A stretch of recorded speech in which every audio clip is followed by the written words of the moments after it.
नमस्कार.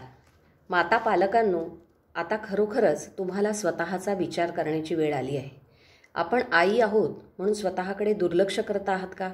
तर तसं अजिबात करू नका. कारण तुम्हाला तुमच्या आयुष्यामध्ये कशा पद्धतीने स्वतःची काळजी घ्यायची, कुठलाही अपराध भाव मनात न ठेवता स्वतःचं मन, स्वतःचं शरीर, स्वतःचं दिसणं, स्वतःचं असणं हे सगळं सुंदर करण्याचा पूर्ण अधिकार आहे. आणि एक लक्षात घ्या की तुमच्या आयुष्यामध्ये तुम्ही कसं जगता याचा थेट परिणाम तुमच्या मुलांवरती होत असतो. म्हणजे आपली आई आपल्या स्वतःच्या शरीराची निगा राखते, काळजी घेते, व्यवस्थित राहते, टापटीप राहते, तिचे कपडे नीट असतात, ती चांगल्या पद्धतीने स्वतःला सजवते, चांगल्या पद्धतीने स्वतःला प्रेझेंट करते, हे मुलं पाहतात आणि त्या पद्धतीने ते देखील स्वतःचं व्यक्तिमत्व व्यवस्थित राहावं याकरता प्रयत्न करत असतात.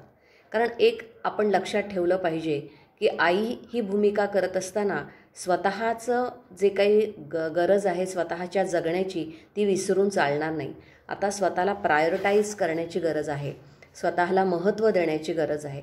आणि याच्यामध्ये आपण जर कधी ब्युटी पार्लरमध्ये गेलो किंवा घरच्या घरी आपण काही फेशियल केलं किंवा आपल्याला स्वतःला नेल पॉलिश लावायला आवडत असेल, आपल्याला नटायला सजायला आवडत असेल तर त्याच्यात अपराधी वाटण्यासारखं काही नाही. आपण माणसं आहोत, आपल्यालाही जगण्याचा आनंद घेण्याचा अधिकार आहे. आणि जर आपण आनंदी राहिलो, आपण समाधानी राहिलो तर आपण आपल्या मुलाला देखील तशाच पद्धतीने मोठं करत असतो. आणि या आनंदी आणि समाधानी असण्याची प्रभा म्हणजे तुमच्या मनामध्ये असणारं हे सौंदर्य तुमच्या शरीरावरती एक प्रकारचा ग्लो आणतं आणि तो ग्लो किंवा ती प्रभा संपूर्ण कुटुंबावरती पसरते.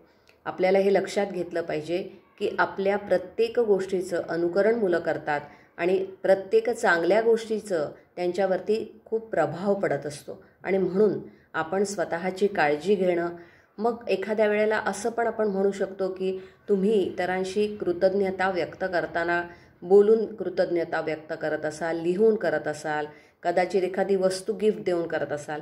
मूल देखील ते पाहतं आणि ते तसंच शिकतं की कृतज्ञता व्यक्त कशी करायची असते.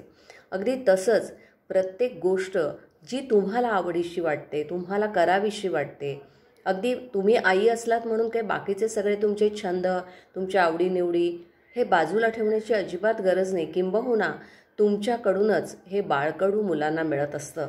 आणि म्हणून छान राहा, सुंदर राहा, आनंदी राहा, समाधानी राहा. तुमचं संपूर्ण कुटुंब, तुमचं मूल अगदी अशाच पद्धतीने सकारात्मक पद्धतीने स्वतःवर प्रेम करायला शिकेल, स्वतःला छान ठेवायला शिकेल आणि सगळं कुटुंबच तुमचं आनंदी राहील. धन्यवाद.